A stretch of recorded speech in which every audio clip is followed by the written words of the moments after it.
Hey there, Kansas City Northland. If you're planning to sell your home, there's a massive list of things you might consider fixing to snag a better price or speed up the sale. But let's flip the script for this video today. We're talking about what not to fix before selling. Yep. Sometimes it's absolutely less is more, and I'll explain why. Strap in. Let's dive right in. If you're wondering who the heck am I, I'm Big Mike. I'm a local Kansas City real estate agent, and I specialize here in the Kansas City Northland area, and I'm really good at selling houses. So in this video, we're going to be discussing everything a seller should not be doing before they list. I promise there's going to be some eye-opening things in this, so stick around to the very end. I have put so much value into this. Find me on Google, find me on Instagram, find me everywhere. Fact check me. If you are thinking about selling, I would love to be put up against anybody out there. Just interview me. Give me a chance. I would love to show you what I can do. So without further ado, let's dive on in. Don't rebuild what's functional. If your older but still functional dishwasher or furnace works like a champ, you might not need to invest thousands into shiny new ones. Sure, a brand new stainless steel fridge is flashy, but if the existing one isn't an eyesore and does its job, just consider leaving it as is. Many buyers will have their own preferences or might plan to replace them anyway. Why blow your budget on something a buyer may swap out immediately anyway? Just leave it there, let the buyers deal with it. Keep your cash for other high-impact improvements like fresh paint or minor landscaping that makes your house look way more distinguishable. However, be honest with yourself. If the appliance is on its last leg and sounds like a jet engine every time it runs, that's a different story. But if we're talking about something merely older yet well-maintained, no need to fix what isn't broken and just keep it as is. Don't touch it. Cosmetic blemishes that are easy to spot is next, like tiny scuffs on baseboards or small nail holes from hung pictures or minor flaws. If you have the time and resources, fill them in and repaint them. If your to-do list is a mile long, these micro touches might not radically change your home sales price. Buyers know they'll likely do some minor cosmetic touches themselves, repaint a room, swap out curtains, etc. Don't get bogged down fussing over every little mark unless it's drastically affecting how your home shows.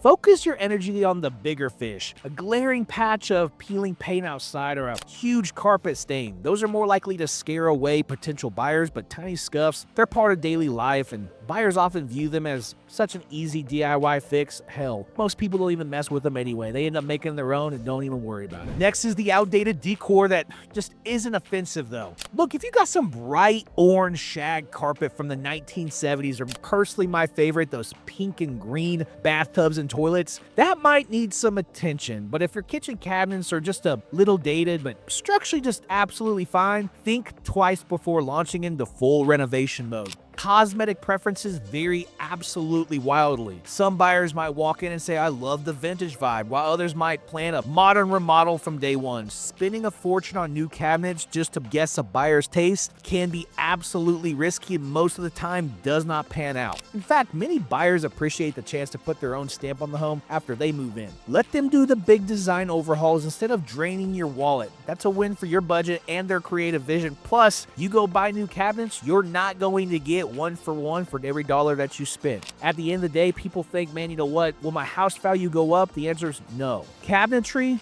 it's more, are they there or not? Are they like everyone else's or not? You may be able to get a small increase if you just go outlandish, but I would not expect to go dollar for dollar if you go that outlandish, just to give you some perspective.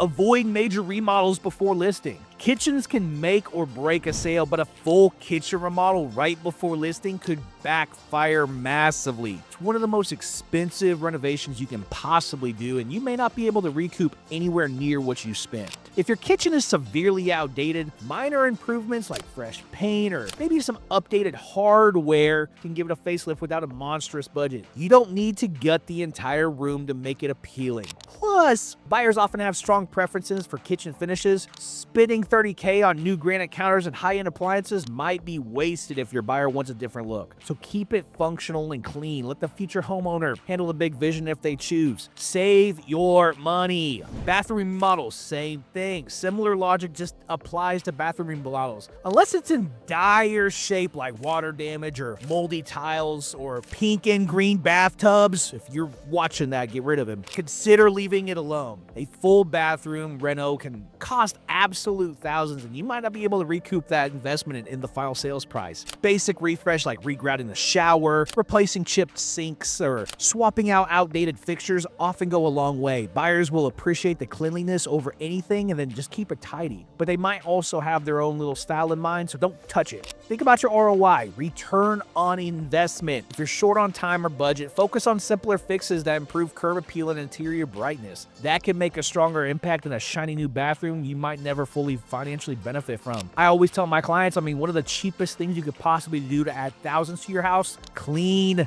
it. Make sure it looks as bright as possible. If you have some dingy yellow lights that are about to go out, replace the damn things. Make them LED, bright, make it shine, make it look all airy inside. Give them the persona that it's a welcoming room, not like, hey, this is where I'm gonna go die room. So just keep it in perspective.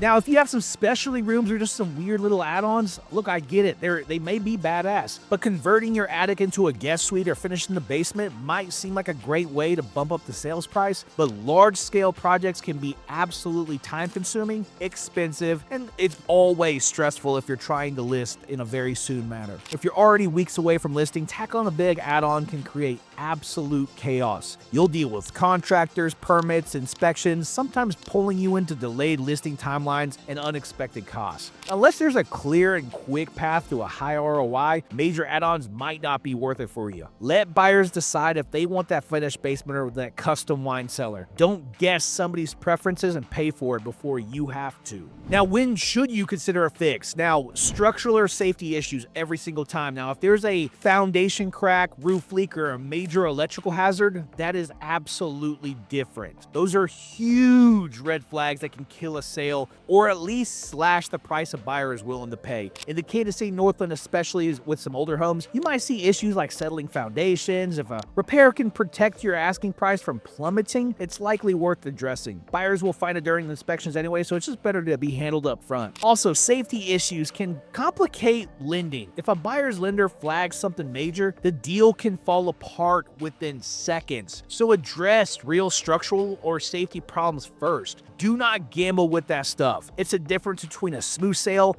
and a canceled contract, and if you get a canceled contract, I promise you are going to be pissed off. So prevent being pissed off. Now, I ended up mentioning some problems likely to surface during inspection. Look, your buyer's inspector is going to crawl into every nook and cranny. If there is a known leak or a water heater on its last breath, you may be forced to fix it anyway. Doing it beforehand can speed up negotiations and prevent last-minute deal breakers. I would say most of the time, let them point it out, expect it, and move on. Now, if it is on its last leg, you may as well take care of it up front because it's going to be asked for. I know I would, and I would suggest my clients not buy it, or that $500 to $1,000 water heater is going to cost you $5,000 off the price. What's more important to you? This includes things like HVAC issues, severe plumbing problems, or glaring termite damage. Buyers will either demand a massive credit or a repair, so you might as well handle it on your own terms and possibly find a better deal on the repair without time crunches. It's about being proactive. If the cost to fix something is less than the price cut a buyer would demand to fix it themselves, that's a no-brainer. But again, we're talking major concerns, not just small cosmetic stuff that we discussed earlier. Now, just some low-hanging fruit to boost perceived value. Sometimes a small and expensive upgrade can dramatically improve first impressions, like replacing the battered front door or adding a fresh mulch to the front yard. These are typically cheaper, quick fixes that give your home a clean, inviting look. If you're wondering what should you do with their front door, just paint it. Paint it some outlandishly bright color. It's normally the only part of a house that you can kind of go a little bit outgoing on. Maybe like a bright red, maybe a yellow, whatever the case may be. Everything inside your house, keep it neutral. Make it chill. The outside door is the only exception. Don't ask me why. It's just what people see the most. Painting a room, like I said, a neutral color might also be a cost-effective way to charm buyers who picture themselves living there. It's all about ROI during the home selling process. If it takes a little effort or money but has a big visual payoff, do it every single time. Don't even ask. But remember the overarching rule: do not fix every little thing. Focus on big impact areas and anything glaring that would scare off potential buyers. The rest can wait. Buyers often expect to do some personal touches anyway, so let them have a little bit of a dream, but the things you're like, man, I hope they don't say anything, fix it. So there you have it, Kansas City Northland, what not to fix before selling your house, plus a few pointers on what's actually worth fixing. So don't waste your time and money on big, risky renovations if they won't pay off in the end. Instead, channel those resources into the essential fixes and the small cosmetic spruces that make your home shine without breaking the bank. As always, this is Big Mike Sells KC, and if you are looking to sell your house and you're like, man, you know what, I kind of dig this guy, but I just don't know, man, I would love to just be interviewed. Throw me against anybody you have in mind. Just let me go to work. Let me just show you what I can do. I ask. Interview as many agents before me. Let me go last. I promise I will take care of you. But for now, I'm done speaking. Hopefully you got some value. If you did, drop a like on the video. And if you have any questions, you're not quite ready yet to reach out to me, drop a comment asking questions. I will answer them, I promise. But until next time, peace.